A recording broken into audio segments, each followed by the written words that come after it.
How's it going, YouTube? And welcome back to a brand new episode of My Comic Life, where tonight I am talking about Far Sector issue number 1. And let me just say, I'm so happy to be back.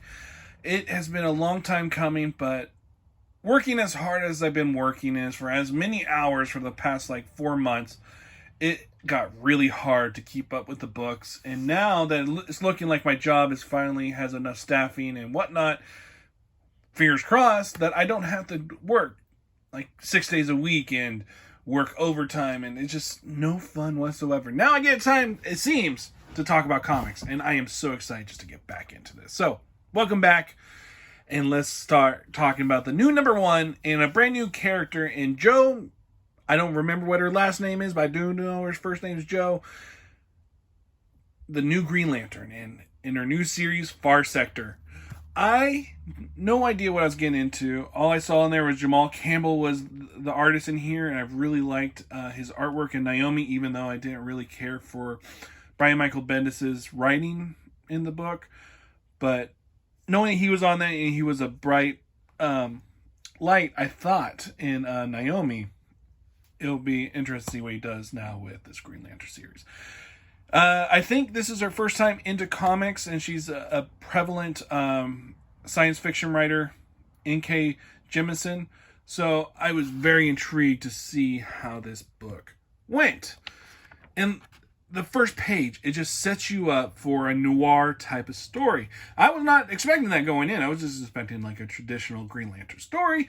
But no, this is very much a noir type, where a lot of the dialogue from our main character comes in the form of her thoughts, and I just love this panel, or this whole entire page, the bloody hand, the wing, and just the raindrops. It just is striking and just grabs you and makes you go, okay, I want to know what this book's about. And the thing about this book is that the world that she's in, or the planet that she's on, it is the farthest sector of the Green Lantern's reach. And this world is very much alien. The emotions are not really, they're frowned upon in this society. And so to have a human Green Lantern who their whole entire thing is they feed off of the emotion spectrum, to have a Green Lantern in there is kind of shaking things up within the structure of the society of this planet. And so there's a lot in this story, in this first issue, where it focuses on the planet. It focuses on the politics of this society. And also while getting introduced to a new character. And so to her, I do like this idea of her going into a planet that she doesn't know, and also we don't know the character, so it feels like if we were in a city like Metropolis, and she was a new one, we would kind of have we would have a heads up on her, or we would know more than the character. But because we're on this new planet, we don't know anything about this planet. We don't know anything about her. So as we're learning about the planet and learning about her, it feels genuine, unlike if we were in Gotham and we know the ins and outs of Gotham while she doesn't. So it feels like as the story's going to go, we're going to grow with the character, and what she knows, we know, and I think it will all work quite well. And the thing also about this book is when it goes into the politics, a lot of it feels like it was the writer was watching Game of Thrones, and so you got all of this whole entire part about the different factions within this society and the different leaders.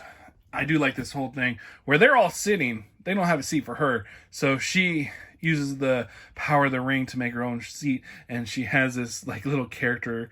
I just thought that was really cute. But when she speaks, and she has such she is very strong character, and you know from the get-go, this is a girl not to mess with. If things are not going her way or are going astray, she's definitely the one that will get everything to the right direction, or get everyone on the same page.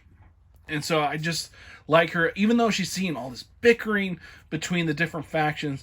And at points, she's like, basically like, hey, stop. Let's focus here, people. And so our main character, I do like. And I feel like she's a character that's well thought out. And I think that she's going to be she feels like she could be a great addition to the Green Lantern Corps, or to a brand new character in the DC universe.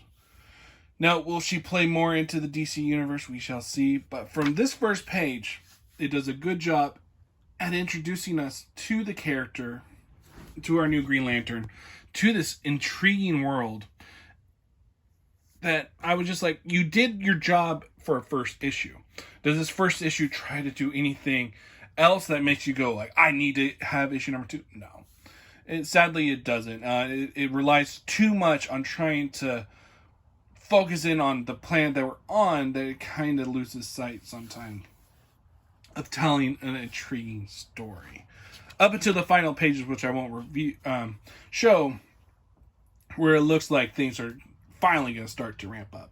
But this issue is very slow and does take time to explain the rules of this planet. So all in all, it was a good issue. Beautiful artwork. Artwork is just stunning. I do think that Jamal Campbell did the penciling, and he did the coloring. So it's just a beautiful book all around. And I will be picking up issue number 2. Definitely seems like a story that can keep up with, or keep getting the issues for the foreseeable future. And if you like what you've seen here and you're interested in Far Sector, let me know. Did you guys go pick it up, and what did you guys think about it? Tell me down below. My name is David Lee, and I am so glad to be back and hopefully continue on to make videos in a weekly fashion, where every single week, hey, there'll be new content on this channel and it won't be just a dead one. All right, my name is David Lee, and I'll see you guys next time.